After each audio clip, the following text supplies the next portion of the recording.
Salut à toutes et à tous les amis, c'est Shigeki. On se retrouve aujourd'hui pour une nouvelle vidéo présentation d'animé. Et vraiment les trois que je vais vous présenter sont pas très connus et sont vraiment cool. Et là je pense que vous êtes en train de vous dire pourquoi j'ai dit 3 au lieu de 5, puisque dans le titre il y a marqué 5 animés. C'est tout simplement parce que j'ai invité mon frérot Dockers pour cette vidéo et il va donc vous en présenter 2. Bref, j'ai un peu trop parlé pour l'intro de cette vidéo, donc c'est parti sans plus attendre pour le premier animé. Mais avant ça, générique.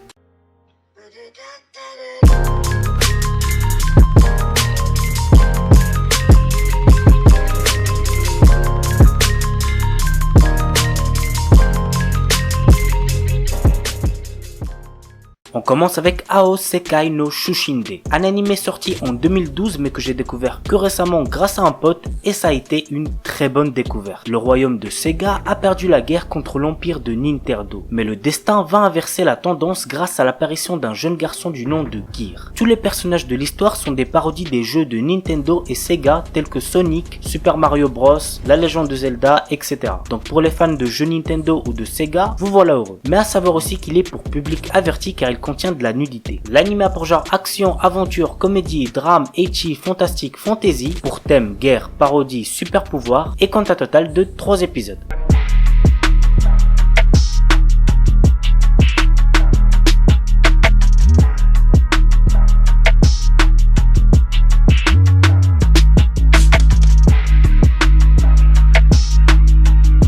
Arata Kangatari, un animé d'aventure possédant une histoire plutôt classique mais qui reste vraiment très sympa. Voici le résumé. Dans un monde lointain, le temps est venu de procéder au couronnement d'une nouvelle princesse. Durant la cérémonie, cette dernière est assassinée et le jeune Arata est injustement accusé du meurtre. Traqué par les chevaliers de la garde, il se réfugie dans une forêt abritant un passage sacré vers une autre dimension. Au même moment, dans le Japon moderne, un jeune lycéen lui aussi nommé Arata est à son tour propulsé dans l'autre monde. Les deux Arata vont ainsi se retrouver incarnés dans le corps de l'autre. L'un est un guerrier impulsif issu d'une grande lignée et l'autre est un lycéen qui est à nouveau persécuté par un camarade de classe de collège. C'est le début d'une aventure qui les changera à tout jamais. L'anime a pour genre action, aventure, fantasy, shonen, pour thème autre monde, combat et compte un total de 12 épisodes.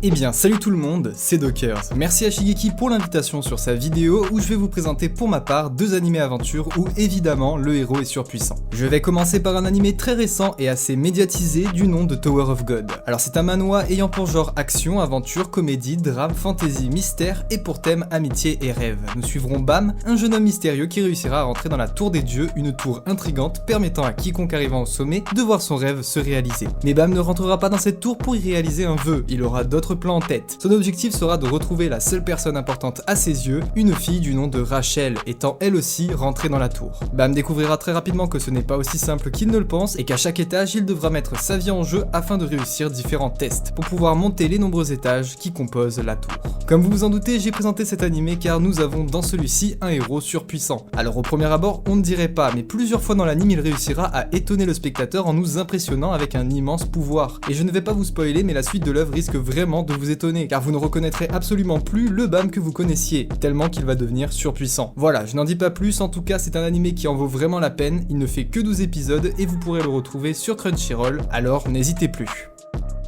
Le deuxième anime que je vais vous présenter dans cette vidéo date un peu plus mais reste tout autant dans le thème. Je parle ici de Moi quand je me réincarne en slime. Alors l'anime a pour genre action, aventure, comédie, drame, fantasy et pour thème isekai, monstre et réincarnation. Nous y suivrons Satoru, un homme ordinaire qui subira un accident. Comme dans beaucoup d'isekai me direz-vous. Et malheureusement ou heureusement pour lui, il ne se réincarnera pas en un personnage lambda de jeu vidéo, en un chevalier ou en un héros maîtrisant une arme puissante. Non, lui il se réincarnera dans la peau du monstre le plus ridicule de tout bon jeu vidéo. Et oui, je parle du slime. Sauf que comparé à tous les slimes que vous avez connus dans votre vie, Satoru lui sera absolument surpuissant vu que dès son arrivée dans le monde, il obtiendra des capacités vraiment cheatées, comme la capacité prédateur pour récupérer les aptitudes de ses adversaires ou encore grand sage, une capacité qui lui permettra d'acquérir une compréhension plus aisée de son environnement. Et évidemment ce n'est pas fini, il en aura plein d'autres des capacités, mais je vous en dis pas plus pour vous laisser la surprise. Bref, c'est un animé que je conseillerais à tous ceux qui veulent suivre une aventure sans se prendre la tête. En plus de ça, une saison 2 arrive très bientôt, donc c'est une raison supplémentaire d'aller voir l'anime si ce n'est pas déjà fait. Vous pourrez retrouver les 24 épisodes de la saison 1 également sur Crunchyroll. Et on termine avec Arad Senki. Baron est un chevalier démon qui fut, dans sa jeunesse, exclu de son village à cause de son bras du démon. Il quitte alors son village et trouve en chemin une épée possédée de l'esprit d'une ancienne combattante, Roxy. Au fil de son aventure pour guérir son bras, il rencontrera de nombreuses personnes toutes plus loufoques les unes que les autres. L'anime a pour genre action, aventure, comédie, fantasy, pour thème arts martiaux, combat, et compte un total de 42 épisodes.